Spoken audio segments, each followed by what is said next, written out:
Lucas 11.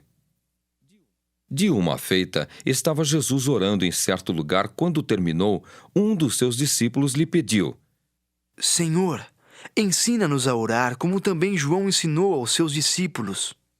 Então ele os ensinou: Quando orardes, dizei: Pai, santificado seja o teu nome. Venha o teu reino. O pão nosso cotidiano dá-nos de dia em dia. Perdoa-nos os nossos pecados, pois também nós perdoamos a todo o que nos deve. E não nos deixes cair em tentação. Disse-lhes ainda Jesus: Qual dentre vós, tendo um amigo, e este for procurá-lo à meia-noite, e lhe disser: Amigo, empresta-me 3 pães, pois um meu amigo, chegando de viagem, procurou-me e eu nada tenho que lhe oferecer. E o outro lhe responda lá de dentro, dizendo: Não me importunes, a porta já está fechada, e os meus filhos comigo também já estão deitados. Não posso levantar-me para tos dar. Digo-vos que, se não se levantar para dar-lhes por ser seu amigo, todavia o fará por causa da importunação, e lhe dará tudo o de que tiver necessidade. Por isso vos digo: pedi e dar-se-vos-á, buscai e achareis, batei e abrir-se-vos-á. Pois todo o que pede recebe, o que busca encontra, e a quem bate abrir-se-lhe-á. Qual dentre vós é o pai que, se o filho lhe pedir pão, lhe dará uma pedra? Ou se pedir um peixe, lhe dará em lugar de peixe uma cobra? Ou se lhe pedir um ovo, lhe dará um escorpião?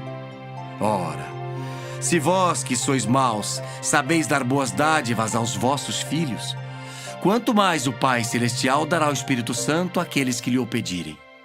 De outra feita, estava Jesus expelindo um demônio que era mudo. E aconteceu que, ao sair o demônio, o mudo passou a falar, e as multidões se admiravam. Mas alguns dentre eles diziam: Ora, ele expele os demônios pelo poder de Beelzebu, o maioral dos demônios. E outros, tentando-o, pediam dele um sinal do céu. E sabendo ele o que se lhes passava pelo Espírito, disse-lhes: Todo o reino dividido contra si mesmo ficará deserto, e casa sobre casa cairá. Se também Satanás estiver dividido contra si mesmo, como subsistirá o seu reino? Isto porque dizeis que eu expulso os demônios por Beelzebu. E se eu expulso os demônios por Beelzebu, por quem os expulsam vossos filhos? Por isso, eles mesmos serão os vossos juízes. Se, porém, eu expulso os demônios pelo dedo de Deus, certamente é chegado o reino de Deus sobre vós. Quando o valente, bem armado, guarda sua própria casa, ficam em segurança todos os seus bens. Sobrevindo, porém, um mais valente do que ele, vence-o, tira-lhe a armadura em que confiava e lhe divide os despojos. Quem não é por mim é contra mim, e quem comigo não ajunta, espalha. Quando o espírito imundo sai do homem, anda por lugares áridos procurando repouso. E não o achando, diz: Voltarei para minha casa de onde saí. E tendo voltado, a encontra varrida e ornamentada. Então vai e leva consigo outros 7 espíritos piores do que ele, e entrando, habitam ali.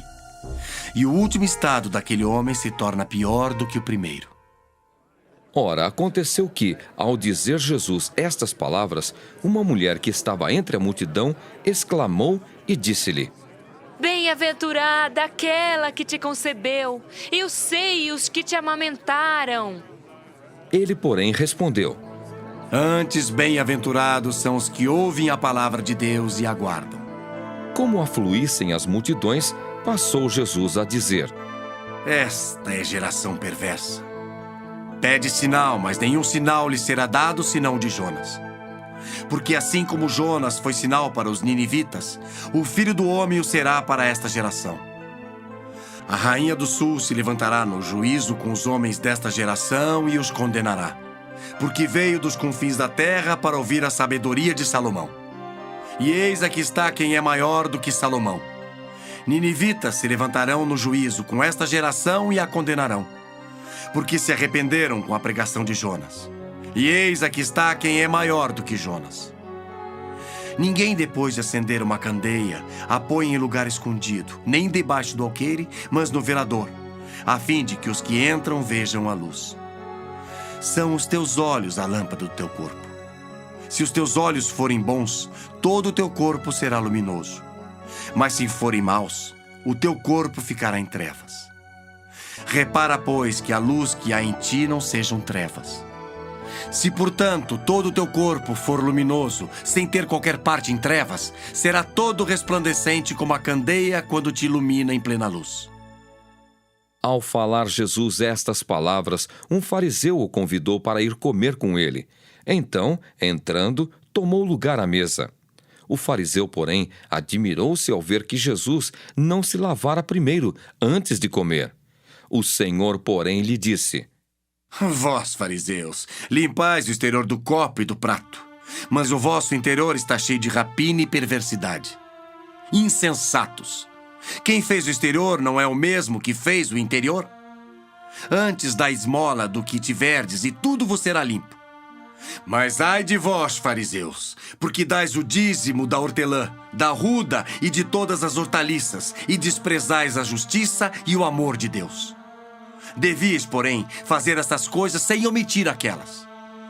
Ai de vós, fariseus, porque gostais da primeira cadeira nas sinagogas e das saudações nas praças. Ai de vós, que sois como as sepulturas invisíveis, sobre as quais os homens passam sem o saber. Então, respondendo um dos intérpretes da lei, disse a Jesus: Mestre, dizendo estas coisas, também nos ofendes a nós outros. Mas ele respondeu: Ai de vós também, intérpretes da lei, porque sobrecarregais os homens com fardos superiores às suas forças, mas vós mesmos nem com um dedo os tocais. Ai de vós, porque edificais os túmulos dos profetas que vossos pais assassinaram. Assim sois testemunhas e aprovais com cumplicidade as obras dos vossos pais, porque eles mataram os profetas e vós lhes edificais os túmulos. Por isso também disse a sabedoria de Deus: Enviar-lhes-ei profetas e apóstolos, e alguns deles matarão e a outros perseguirão, para que desta geração se peçam contas do sangue dos profetas, derramado desde a fundação do mundo. Desde o sangue de Abel até o de Zacarias, que foi assassinado entre o altar e a casa de Deus. Sim, eu vos afirmo, contas serão pedidas a esta geração. Ai de vós, intérpretes da lei, porque tomastes a chave da ciência, contudo vós mesmos não entrastes e impedistes os que estavam entrando. Saindo Jesus dali, passaram os escribas e fariseus a arguí-lo com veemência, procurando confundi-lo a respeito de muitos assuntos, com o intuito de tirar das suas próprias palavras motivos para o acusar.